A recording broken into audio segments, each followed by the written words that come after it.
Shalom saudara, pada Voice of Pentecost kali ini kita akan membahas mengenai siapa itu pemenang. Seringkali kita dengan cepat menilai keadaan luar seorang atau apa yang terlihat, lalu membuat kesimpulan. Apakah orang tersebut berhasil atau tidak berhasil? Misalnya ada orang yang sedang mengalami kesulitan keuangan, kesehatan, dan juga masalah-masalah yang lain, kita akan cenderung menyebutnya orang itu sedang mengalami kekalahan. Seorang yang kalah.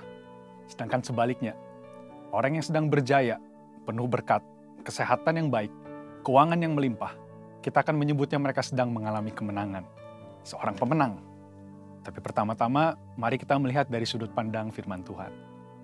Dalam 2 Korintus 2 ayat 14 disebutkan, tetapi syukur bagi Allah, yang dalam Kristus selalu membawa kami di jalan kemenangannya.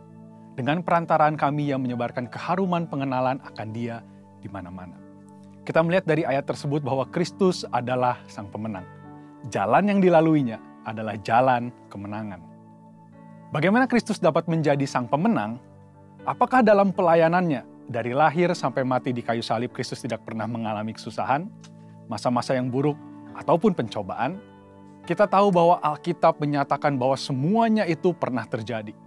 Bahkan yang namanya pengkhianatan dari orang-orang yang terdekat pun dialami oleh Kristus. Namun, apakah pengalaman buruk itu membuat Kristus mengalami kekalahan? Jawabannya adalah tidak. Kristus tidak pernah mengalami kekalahan sekalipun dalam berbagai pencobaan, tekanan, kesalahpahaman, dan penolakan dari banyak orang. Mengapa hal itu dapat terjadi? Karena dalam pelayanannya, Tuhan Yesus selalu mengikuti apa yang menjadi perintah Bapa. Yohanes 12 ayat 49 menyatakan, sebab aku berkata-kata bukan dari diriku sendiri, tetapi Bapa yang mengutus aku, Dialah yang memerintahkan aku untuk mengatakan apa yang harus aku katakan dan aku sampaikan. Jadi kita mendapati dari firman bahwa dengan melakukan segala sesuatu yang diarahkan oleh Bapa, maka Kristus selalu mendapatkan kemenangan. Mungkin timbul pertanyaan, mengapa Kristus yang selalu menang pada akhirnya terlihat menderita dan kalah pada waktu disalib? Yesus terlihat tidak berdaya. Bahkan ahli-ahli Taurat mengejek Yesus karena hal itu. Juga seorang penjahat yang ada di samping Yesus waktu disalib. Namun firman menyatakan bahwa salib dan kematian Yesus bukanlah kekalahan sama sekali. Bahkan itu adalah sebuah kemenangan besar. Puncak kemenangan Yesus. Orang-orang melihatnya sebagai kekalahan karena memiliki paradigma yang keliru. Lalu, siapa pemenang itu? Pemenang adalah orang yang setia berada di dalam Kristus. Orang-orang percaya perlu mengerti bahwa yang paling penting adalah keselamatan dan setia di dalam Kristus. Namun perlu juga diingat bahwa iblis tetap bekerja dengan tipu muslihat supaya orang-orang percaya memperoleh kesuksesan dengan cara-cara di luar Kristus. Dengan tipu muslihat ini, orang bisa tanpa sadar semakin menjauh dari Kristus, menempuh jalan yang berbeda dengan Kristus, dan akhirnya terhilang. Ironisnya, dengan semua kesuksesan yang dimiliki, rasa membutuhkan Tuhan pun akhirnya tidak ada lagi. Iblis berusaha menanamkan bahwa kesuksesan dan kekayaan material adalah yang terpenting. Dan itu menipu banyak orang. Ingat, Yesus adalah pemenang.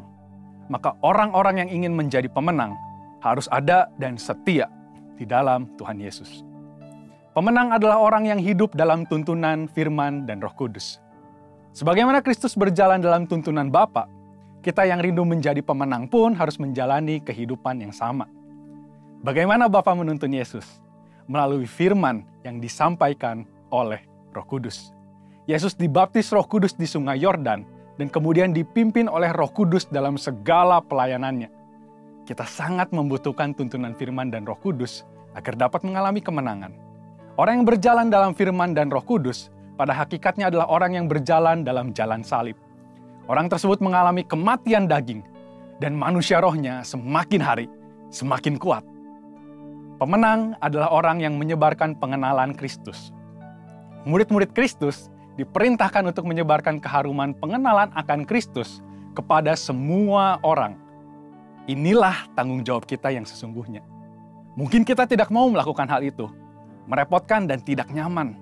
Namun kemenangan yang Tuhan berikan kepada kita begitu besar dan itu tersedia juga bagi banyak orang. Paradigma kita harus berubah. Tuhan memberikan kemenangan agar kita menyampaikan hal itu kepada orang lain dan mereka mendapatkan kemenangan yang sama. di dalam Tuhan Yesus. Bagaimana jika kita tidak melakukannya? Itu berarti kita belum hidup dalam kehendak Tuhan yang sempurna mengenai kemenangan. Kita seperti anak-anak yang hanya menginginkan berkat tanpa mau memikul tanggung jawab yang seharusnya. Dalam menjalani kehidupan kita mengalami banyak kesulitan. Tetapi orang yang hidup dalam Kristus pasti mendapatkan kemenangan. Tuhan mengizinkan kesulitan untuk membuat kita semakin dewasa. Dan supaya kita bisa membawa pesan kemenangan itu kepada orang banyak. Karena itu, saudara, mari kita bangkit dan jadilah pemenang. Untuk penjelasan lebih lengkap dari tim teologi kami, silakan buka link yang ada di atas atau scan QR Code yang tersedia. Tuhan Yesus memberkati.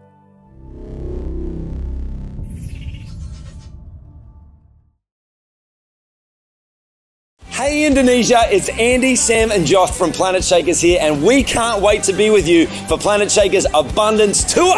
Friday, the 4th of July, we will be there at Central International Convention Centre in Bogor. It's going to be so amazing because the Planet Shakers band will be there and also Pastor Russell will be speaking. So you know, guys, it's going to be a move of God. So you want to come, you want to position yourself because your miracle is in the making.